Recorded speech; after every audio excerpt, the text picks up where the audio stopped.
Are you thinking about buying a house? Are you thinking about refinancing a house? Are you thinking about all those debts that I just told you about? Well, here's the simple answers to what's going on right here. Maybe not so simple. But let's just take, I go to the cmegroup.com and they put out the futures forecasts for what the probabilities are for the Fed funds rate. Now, when I talk about the Fed funds rate, why is that important? Because it does not affect mortgages, or does it?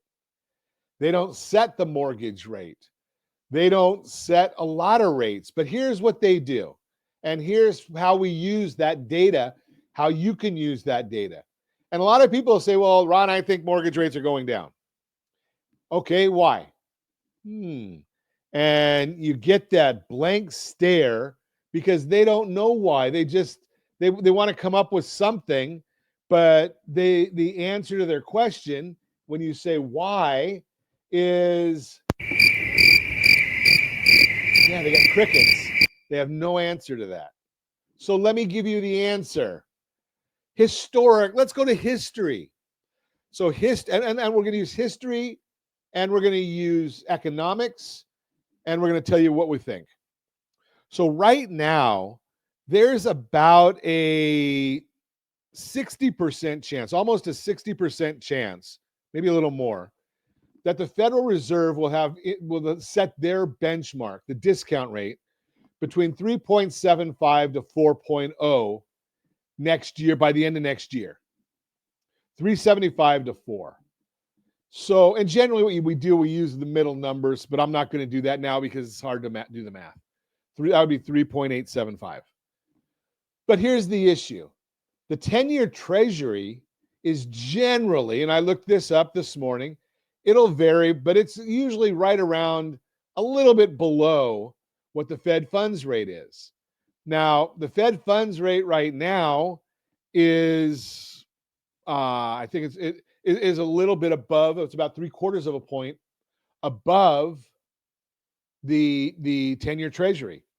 We can look up the 10-year Treasury at any given time. All we have to do is go to Google or anywhere else and say, what is the 10-year Treasury yield right this minute?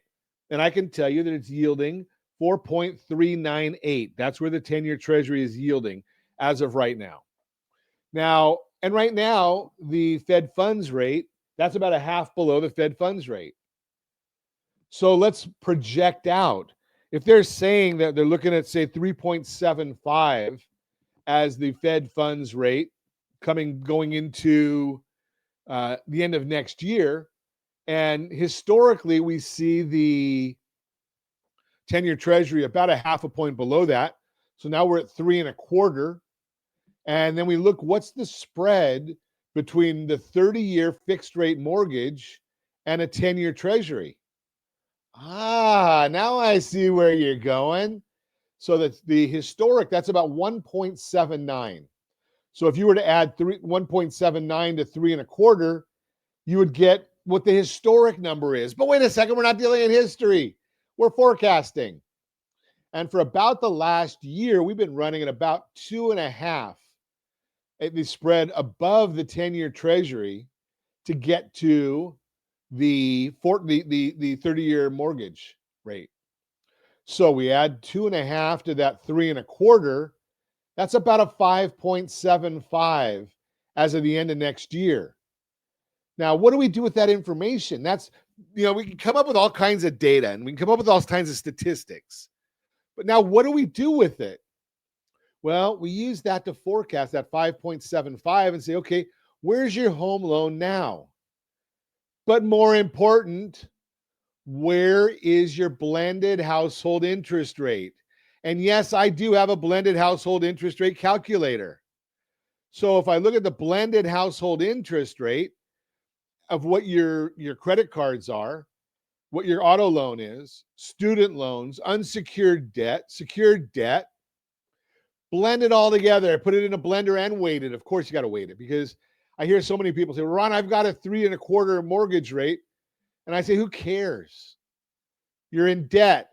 We just heard only 14% of the people are comfortable that they're going to be able to make their payments on time. They're going to be able to pay all their debts on time. Yet they do nothing. We've talked about this before. rsrlinks.com/2step. rsrlinks.com/2step. And what we do is we look at these things and I say, okay, now I've got an idea of where interest rates forecasting for next year. So I just told you that based on the Fed funds forecast, the spread to the 10-year, and that spread then to the mortgage-backed securities, that we're looking at about a 5.25% interest rate. What do we do with it? Let's see if we can save money. Now, interest rates don't buy you a thing. If you walk into your favorite store and you go I'm just going to use Amazon, right? Because is anybody not using Amazon for, Josh, I ought to put that up on a poll or something if we ever have a way of doing polls, right? Does anybody not buy on Amazon? I'd love to know anybody that does not buy on Amazon. We need to put that on our question of the day. Do you shop on Amazon? Yes or no? Pretty simple. Do you shop on Amazon? So here's the issue. Can you go on Amazon and say, I've got a 3.5% mortgage? No. Can you go on Amazon and say, I got a 10% mortgage? No. You can go on Amazon and say, I've got a credit card with capacity on it. That works. Put that in the chat for me. Do you shop on Amazon? If you're listening to us on radio, and yes, we do broadcast and we record live 9 to 10 every morning. And if you're listening to us on radio on ABC News and Talk, 6 o'clock to 7 o'clock in the evenings, well, just yell it out loud because we will hear you. So do you shop on Amazon? I'm going to say yes. Heck, when the Amazon truck doesn't come here, there's a surprise. They're here probably 3 times a week. But I digress. You can use your credit card on Amazon. You can use your cash on Amazon. If you go to the 2-step and we get your debts under control and not worry about that stupid 3% mortgage that you have because it's killing you. We did a whole broadcast segment on it. rsrlinks.com/3pct. rsrlinks.com/3pct. And we show you why a 3% mortgage is killing you. Killing you. Financial suicide. Because you're not looking at your whole household picture. We are certified liability advisors. We help you build wealth through strategic debt management. When you go and you do get your blended household interest rate, and we see what the total debt service is, that means all your minimum payments put together, and how long it's going to take you to pay that off, we restructure it in the first step of the 2-step.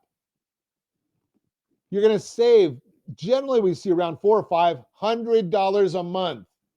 Now you can buy your wife or husband or kids, family, relatives, friends, favorite radio host gifts with $400 or $500 a month. You can buy them absolutely nothing with 4%. I digress again. So we're going to do that, and we're going to reapply that to the principal balance. So now you're going to pay off your loan much, much quicker. You're going to also increase your interest rate, or your credit scores. Interest scores, credit scores up, liabilities down, debt to income ratio favorable. We get that all done, and then next year, if interest rates are back at 5.25%, like I just worked out the math with you, I don't know if it's going to happen, but I just gave you the math for it. Well, if it's at 5.25%, we restructure. Step 2 of the 2-step. We restructure your loan, and you end up in much better situation. Now, we've already been making additional principal payments from the cash flow that we saved when we got rid of all your debts. We're going to increase that by half of whatever we save you by restructuring that loan again next year. And we're going to keep watching how the amount you owe on your mortgage keeps going down. Now, step 7 within the Borrow Smart process is discipline. You have to have the discipline to follow the strategy. If you don't have the discipline to follow the strategy, we blow everything up. That's the bottom line.